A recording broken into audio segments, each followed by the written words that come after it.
అమ్మ రతిక అందంగా ఉంటే సరిపోదు, కొంచెం బుద్ధి కూడా ఉండాలి అంటూ ప్రతికపై పైరొచ్చిన నాగార్జున. వీకెండ్ అనగా నాగార్జున స్టేజ్ మీదకి వచ్చి ఒక్కొక్కరి గురించి తన అభిప్రాయాన్ని తెలియజేసుకుంటూ వస్తాడు. ఇక రతిక వరకు వచ్చేసరికి, అమ్మ ఏంటి నువ్వు అందంగా ఉన్నావని హౌస్లో ఎవరిని పడితే అలా చులకనగా చూడు, ఏమీ పద్ధతి కాదు. పవరస్త్రం సంపాదించుకున్న గేమ్లో వాళ్ళని డిస్టర్బ్ చేయమన్నాం, కానీ పర్సనల్ విషయాల్లోకి వెళ్ళి నువ్వు అంత డీప్గా వాళ్ళు ఇన్స్టాల్ చేయడం ఏం పద్ధతి కూడా కాదు. అయితే పూటకో మాట మన రోజుకో మనిషిని మారుస్తూ ఇలా క్యారెక్టర్ మారుస్తూ ఎన్ని రోజులు హౌస్లో ఎలా కొనసాగుతావు?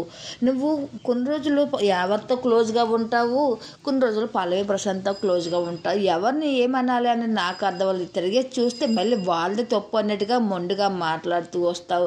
నీ పద్ధతి ఏమాత్రం హౌస్లో బాగోలేదు. ఎన్ని రోజులు ఇలా హౌస్లో కొనసాగుతావు అంటూ రతికపై తన కోపాన్ని అంతా చూపించేసిన నాగార్జున గారు.